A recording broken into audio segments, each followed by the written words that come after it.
16 hot dogs, 16 days, and 16 stories. This is 16 for 16. I'm Mary Bowers, a Korean American adoptee and competitive eater. I'm about to step onto the biggest stage in all of world sports, the Nathan's Famous Hot Dog Eating Contest at Coney Island, New York.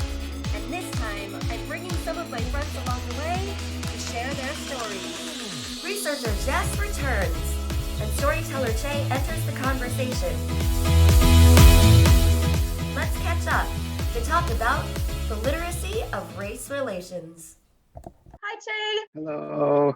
How are you? We were talking in our discussion on family separation, the effect of having racial and genetic mirrors, and the experience of not having those things in our surroundings. So what has your experience been? We'll start with just kind of get into a little more detail, and then we'll go to Chae. When did you first become aware of race? Maybe when I was 3 or 4, in the sense that my mom told me a story of me asking, are you my real mom? I feel like 3 or 4-year-old me must have been like, we don't look alike, or I don't see myself mirrored in you or something. So it must have been like, when you just say, are you my real mom? And of course my mom was like triggered, and it was just like, I think it was the end of the conversation. So I think that's the first point in time. And the second point in time where I really remember was second grade, and I was 6, I was kind of a young second grader. I was 6 and a half, and moved to a new school in a more regional area. It's just like such a common story. Being so confused by people I didn't even know, like it was a new school. I didn't know anyone. Hated me so much because the response I got was completely negative. It was all the usual, like pulling their eyes, calling me. Oh, the eye pulling. Like, oh my gosh. This weird rhyme. I don't know if you got in Australia, like people got in Australia, but it's like something dirty knees, Cantonese. And I was like, I started being as a kid like, dirty knees? What does that have to do with what? I don't have dirty knees. Like, it was just really confusing. I was like, maybe I'm a bit ashy, but like, I need more lotion. It was just very weird as a kid, just very, racism is irrational and ridiculous and based on nothing. Like, but yeah, that was, and just the physical being spat on and just every day coming home crying kind of thing. So it was really awful. And I guess because I have that, my white parents, like I think I was the first person that they met who wasn't white, like in terms of that intimate kind of connection. Same. So they had no idea how to deal with it, how to talk to me about this at all. And also just color blindness and just completely just ignore it, you're fine. And I was like, I can't just ignore it because it's like literally in my face every day, like, as being spat on. And so I just internalized it as I'm wrong. There's something wrong with me, basically. And it wasn't till as an adult when I started kind of unlearning a lot of that, especially through the racism research I've done, was that, it was the structures, the social structures that made me this abnormality. Like I'm myself not wrong or abnormal, but it's everything else that represented me in that way. I think I was around the same age, that 3 or 4 to age window, when I first realized too, like I didn't look like other people around me. I remember preschool, first day of preschool, I was all hyped up. I'm like, I'm going to pretty school. Like I thought I was going to play dress up. I thought I was going to comb hair and play makeup. And yeah, I misheard the word. And I came home crying the first day of school. And I was like, I felt hideous, like, because I realized not only did I not look like the other children, my toy didn't look like me either.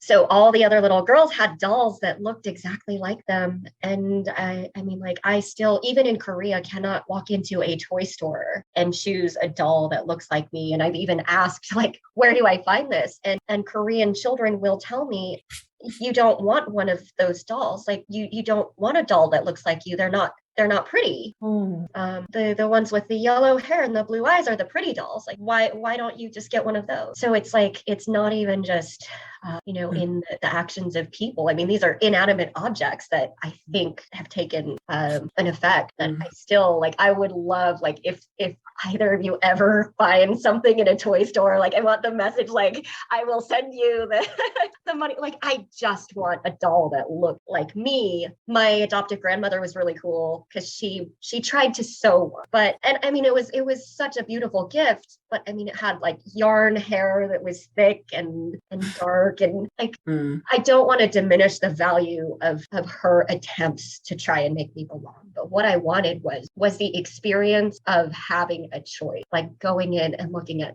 all of the dolls and choosing. So Chae, were you around maybe that same age, or did you kind of become aware of race, at an older, younger phase? Yeah, I would have been about 4 or 5. And for me, I didn't realize I was different, or that race was even a construct until I went to kindergarten and then school. That was a really big shock for me. And I think up until that point, I thought I was the same as my family. And then I went to kindergarten, and I remember having a very similar experience where, all of a sudden my world had changed, right? And I think that when looking back on that whole process came as such a shock, and it would have been traumatic because you don't, I think I definitely subscribe to the idea that race is a human or man-made construct, and you don't realize the impacts of that until the world around you is sending you sort of messages that you're different. I think you're hearing both of your experiences. Yeah, it makes me think back, and when you're going through that at such a young age, you're alone in that, and you're a child, and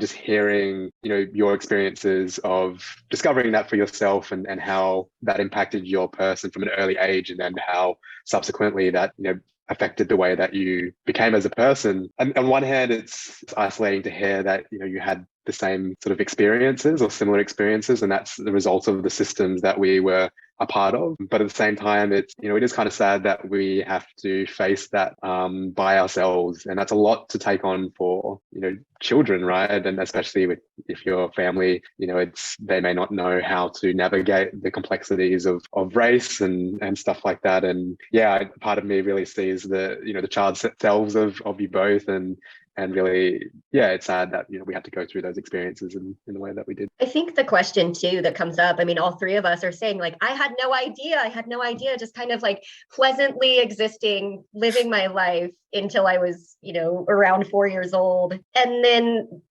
this experience of going to school and like just being spat upon, or, the eye pulling, like, I think we're all familiar with that.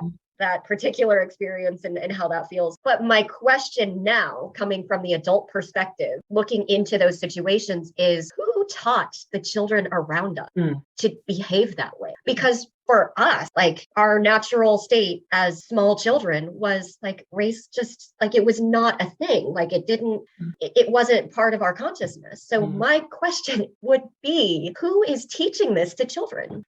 Like, it's such like, we talk about legacy, and for adoptees, I think that's a very nuanced, challenging discussion. But I think there are a lot of different kinds of legacies that we pass on. It's from so many different spheres. Family, neighbors, peers, media, and no one challenges that. They just assume that's reality, and that's that's their knowledge. That's the extent of their knowledge. And if a family member or a friend whose parent said something about, oh, these bloody, like Asian people or whatever, then that's what they're going to think. Oh, Asian people must be bad. They must not be good. They must not be people that we want to be friends with. And but also just subconsciously, like that implicit bias level, if nobody in your world is friends with someone who looks different to you, whether it's Asian or Black or whatever, then you're not going to have you're just going to assume that that's maybe not a good thing. The kids aren't inherently racist. They're not like born racist. No. But if they absorb, just like sponges, like if they absorb things and that's not challenged or corrected or talked about or supported as another form of literacy, then that's never going to change it. They're going to grow up to be adults who are that way. I love that you said the word literacy, because it implies that there is a skill set that we need to learn, and that there is a set of tools that people need to understand in order to address racism. It is not just a matter of feeling a certain way. It is not just a matter of intention. Like, it is as intentional as sitting down, learning to read and write the alphabet. So what are some of the points or skills that you think people need to develop? Literacy, it's not like these kids who were calling us chink and all that didn't have a literacy. They had their own literacy. It was a racist, hegemonic literacy. That's what they know. That's the knowledge and understanding that they have. And so to turn that to like an anti-race literacy, where they are challenged to have a more open mind and not think these like white supremacist way. That takes a whole other form of knowledge where people have to have the courage, teachers, parents, everyone, the media have to have the courage to actually first acknowledge that kids see race, like it's such a construct, but also that we have that responsibility to help them be more accepting of people and understand, not just be more accepting of people, but understand how our social structures continue to reinforce racial inequalities. So we have to see race to be able to fix those things. Like, I think it's a good point. Like, there's also a literacy and a learned process for racism too. So it's like learning a different language in a sense. Yeah, I've never thought about it that way, but it does explain so much about this question of who is teaching children to behave a certain way. So Chae, does that spark any thoughts or provoke any feelings for you? Yeah, I think observing the interactions that kids are having, whether that's in sort of classroom environments or in the playground, I think, as we're saying, that children aren't inherently racist, right? But they are still figuring out the world around them, from all aspects. And I think a big part of how that comes to be, how we figure out about the world comes from play, right? And how we interact with other children. And I think, if we're observing that interaction, like I think back to, some of my experiences as a young child, and, as a boy, a lot of the challenges I had around race and being different was quite physical. There was a lot of sort of physical bullying and that was quite hard for me to deal with.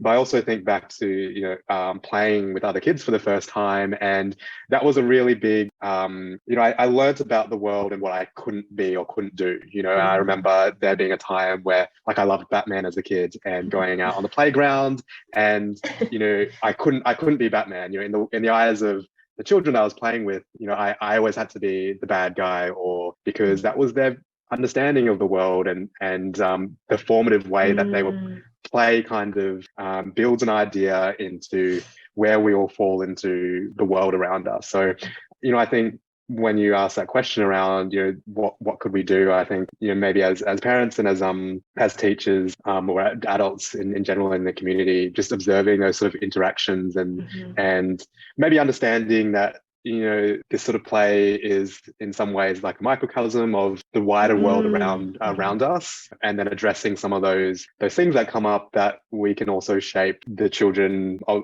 the future and the adults that become by, teaching that level of understanding and empathy. And not to say that we shouldn't be colorblind, and that we I think from our learned experiences, that's something that, has its own sort of challenges, but the understanding that that we should all love each other and be able to play with one another. And